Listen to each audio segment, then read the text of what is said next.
So I see everybody talking about mindset. It seems like the new trending thing. But what really happens when you change your mindset? Let's get into it right now. I'm about to give you some real knowledge. So the first thing you got to realize is when you decide to change your mindset, what you're really doing is changing your reality. You're changing what's possible for you. Something that was a personal impossible for you before, once you decide that you're going to change your mindset, that thing becomes possible. There's opportunities that are created instantly as soon as you start to focus on something that you want to do. But what holds us back, the thing that is the big hurdle, is our beliefs. We inherit some beliefs that they didn't come from our experiences. They came from, our past, our culture, from our family history, the way that we were raised, things that we were taught to believe. Like some people were taught to believe that money doesn't grow on trees, that life is always hard. It's really hard to become successful. It's hard to make extra money. And it's not true. It's not true at all, because people that believe that there's an abundance of money, they find ways to bring that money to them. They find ways to get really rich and to enjoy life and to be, happy having lots of money. Where other people, they're taught that, to be rich, that's a bad thing. That means you're greedy. That means you're selfish. You should just be happy with what you have. So these are stories we tell ourselves that create the reality that we actually live in, the reality that we experience. You got to understand that when you change your mindset and you're changing your reality, what happens is you create your own reality bubble. So all of us live in separate reality bubbles, but we also live in a shared reality. So let me give you an example of how this works. When you go to the coffee store, the person in front of you, they're living in whatever reality they are. So let's say they're a teacher. So their reality is that they get up, they got to think about teaching kids. They're dealing with kids all the time. They're dealing with parents. They got to come up with assignments. They got to mark homework. Their whole reality is based on educating kids and helping kids to become smarter and be able to just pass to go to the next grade. The person behind you, maybe they're a construction worker. So in their reality, they're thinking about all day long, thinking about building this house, building something from the foundation up, putting the trusses up, putting the drywall up, putting all the lighting fixtures up, doing all the things that you got to do to make a house become a reality for somebody. And then your reality, say for me, so the reality that I live in is an entrepreneur world. Is I'm always thinking about how I'm helping people, how I'm going to solve problems. What are the things that I'm trying to do? Is it launching a new product? Is it, coaching people? What is it that I'm doing? That's my focus. So that's the reality I live in. In the reality I live in, I'm able to bring in extra streams of income by going out and doing things, by taking action and making things happen. Where some other people, their reality is the only way they can make extra money is to get a little bit of overtime at work. But any time that they're not working at that job, they have no other way of making money. And they feel like this is the only way that I can make money, or I'm going to play the lottery because they think, okay, maybe I can get lucky and win the lottery. Instead of creating money for yourself by changing your mindset, by opening up what you can do once you change your mindset, once you realize that what you're doing is changing your reality and you're making the impossible possible. So instead of doing that, a lot of people just accept that this is all I'm ever going to have. I'm just lucky to have this. I should just be happy with this. What I'm saying is, no, you shouldn't be happy with that. You should focus on learning how to change your mindset to create a mindset for success. And we talk about this and teach this in the courses, and I do this in the one-on-one coaching. It's a very important step to be able to break out of your old limits. Now let's look at why do we have those limits in the first place, because they're very important. And you should always understand why you have these limits in the first place. So we have many of these limits to stop us from, danger, from doing things that are going to cause harm to us, make us lose lots of money, make us lose lots of sleep, have stress. So these things are to protect you, because some of the things that you want to do, you don't have the skills or the knowledge to be able to do them. You don't have the right daily habits to be able to do them. So if you jump in without any preparation, you're going to fail. And you're going to fail really, really badly. And you're going to fail so badly that you might not be able to economically recover for years. So we have some of those limits in place while you learn a skill. And that's what I walk people through, is like, as you're learning the skill, now you can let go of some of those limits because they no longer apply to you. You're no longer in danger of having a huge, big, epic fail, because now you know how to start building the success. And that's what the mindset for success is all about, is building that success. Building it by taking the right steps in the right order so that you can achieve the goal, that personal impossible that you want to achieve. And one of the things that I do whenever I'm looking at a personal impossible, like when I wanted to learn how to write books, it was something that I should have never been able to do. I suck at spelling. I'm one of the worst people for spelling, making stupid little mistakes, and I make them over and over again. I'll put your, but I'll forget the R, and it'll be just you. Stupid things like that, or I use the wrong there. I use there instead of there instead of there. All of those type of things I mess up. So there's no way that I should have been able to become an award-winning author. But in my mind, I decided that I'm going to become an award-winning author. This is something that I want to accomplish. It's a personal impossible. My teachers told me when I was in grade school I was never going to be good at spelling. They were actually right. But I didn't let that stop me. So one of the things you got to learn is don't let your flaws hold you back. Acknowledge your flaws, and then you look at the solution. So what was the solution for me? Work with an editor. The editor could pick up on the stupid little mistakes I was making, the grammar errors, and they were able to fix up fix up my writing so that the book was able to win awards. So when I won my first award, and it took a long time. So I wrote books, and I would get reviews, I'd get feedback, and I would get constructive criticism on what I could do better.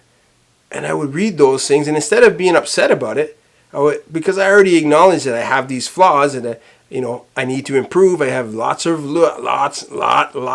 room to improve.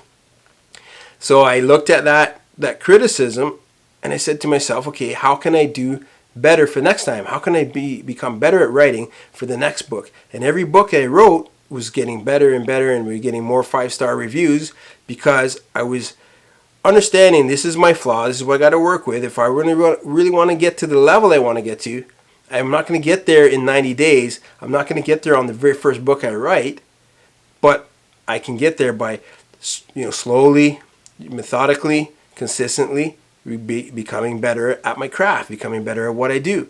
And so when I finally won that first award, because I put the book into a competition, I wasn't really sure. I felt like it was really good. The reviews were great. So I felt like, yeah, this has a potential. I want to see where it's going to rank in a competition. I put it in a competition, and I won an award for that. So once I had done that, I said, okay, now let me write the next book with the intention of writing an award-winning book. Now that I have the confidence that I can do it, and let's see if I can win it again. Let's see if this was a one-off or if this is something that I could actually do repeatedly. And so when I wrote the second book that I won an award for, I won 2 awards for that book. Right? 2 different competitions. I actually put it in 3 competitions. So I didn't get anything in the one competition, but the other 2 competitions I won awards for. And it really solidified, okay, I know what I'm doing. I'm an award-winning author. I can tell people confidently that I'm an award-winning author, and I have all these different awards to back it up, and I feel confident that I've achieved that goal. And it's because I decided that I'm not going to let the flaws hold me back. And that's a lot of what happens when you start to change your mindset. You already limit yourself on what you could do because you don't really believe that you could do it. Because as soon as you start to decide you want to do something, and this happens all the time, I'm always dealing with this with people, they start to stack up the things that they need to do to be able to make it happen. And all the things that is going to make it really hard for them to be able to succeed at that. And I said to them, there's a solution for every little thing, but you don't have to figure every little thing out. All you got to do is decide this is your new reality. You're going to become this thing. Like, I'm going to become an award-winning author, And then let's look at the steps. What are the steps that we got to take? It's not going to be overnight. There's going to be struggle. There's going to be, bumps and bruises, I like to say. There's always bumps and bruises in this journey to success. And every success that you take, you're going to have step backs and setbacks, and you're going to have things that you're going to struggle through.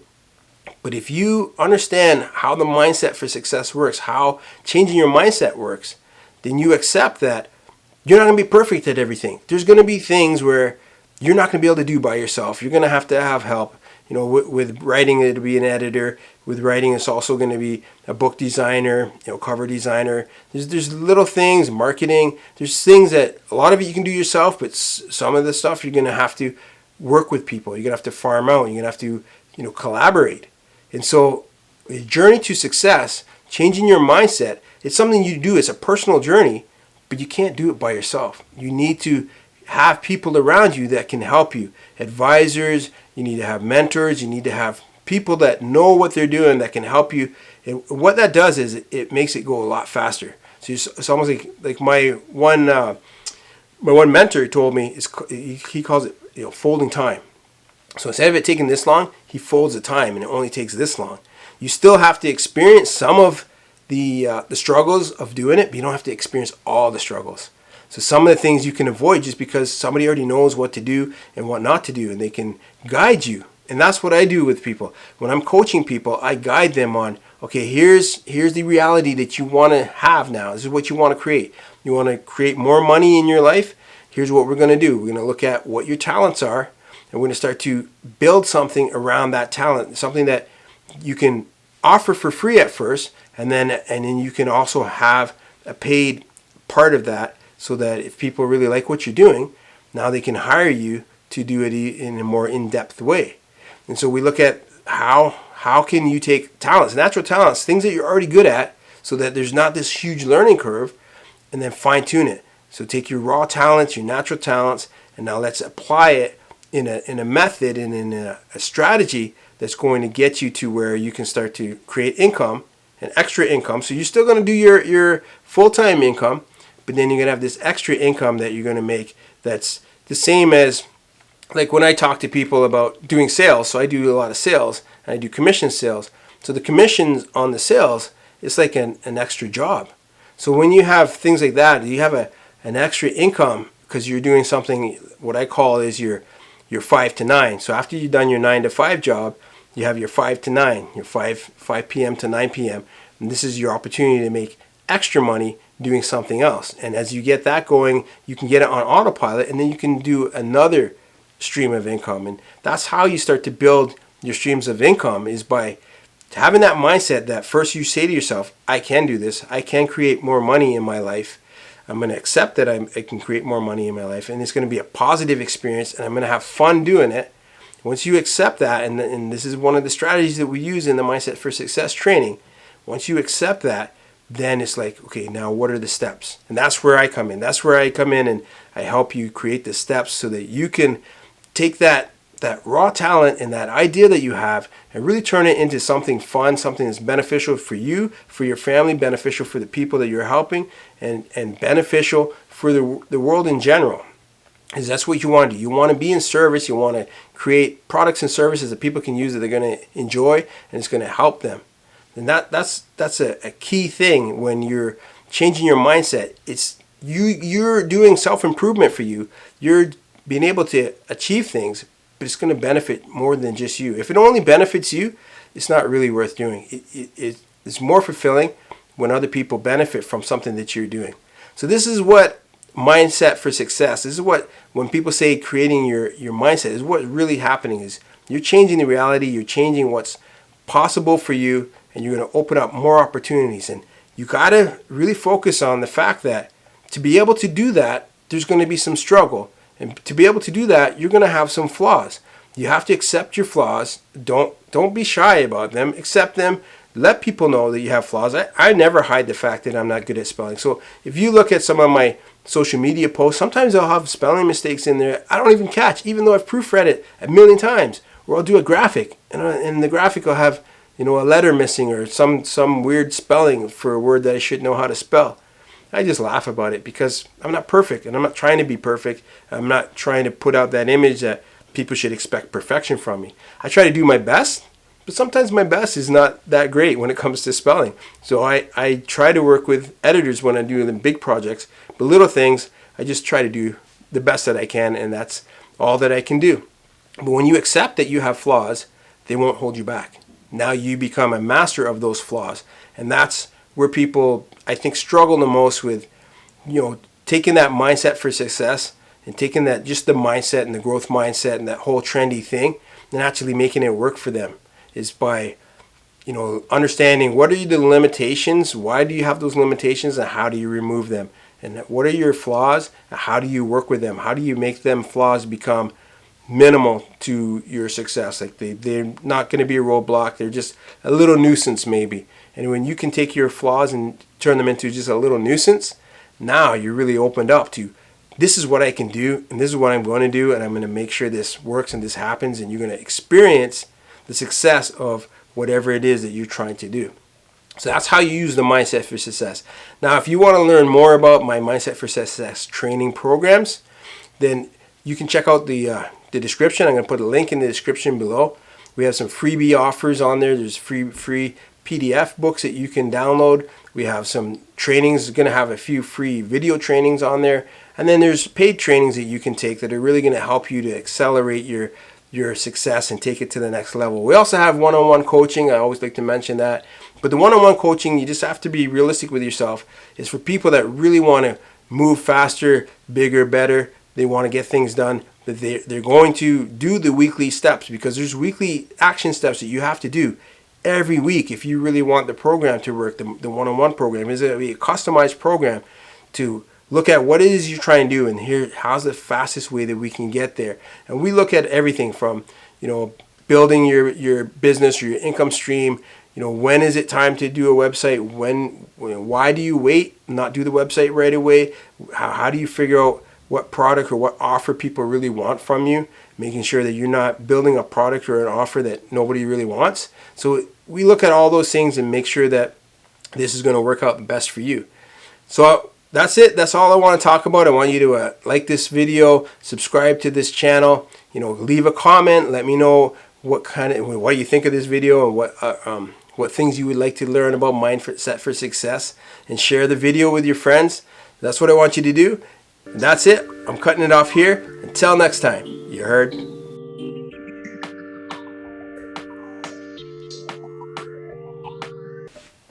Oh, man. Hey, you're still watching? The video's over. Look, I am not even wearing my nice clothes. I'm just wearing my regular, this is what I do, this is how I work clothes. You're still watching even though the video is already finished? Wow, you're really committed. Hey, I'm going to give you a little tip. What is the tip that I want to give you today? Let me think for a second. I think what you should do today is reach out to somebody you haven't talked to in a long time and just see how they're doing. You're going to feel better. They're going to be impressed that you remembered them. And then maybe somebody's going to do that to you at some point. So try that. It's a pretty cool technique. It's a way to reach out to people and connect with more people. Just reach out to somebody you haven't talked to for a long while and say, hey, how you doing? What you been up to? Try that. You're going to like it. Until next time. This is really the end of the video now. Until next time, you heard?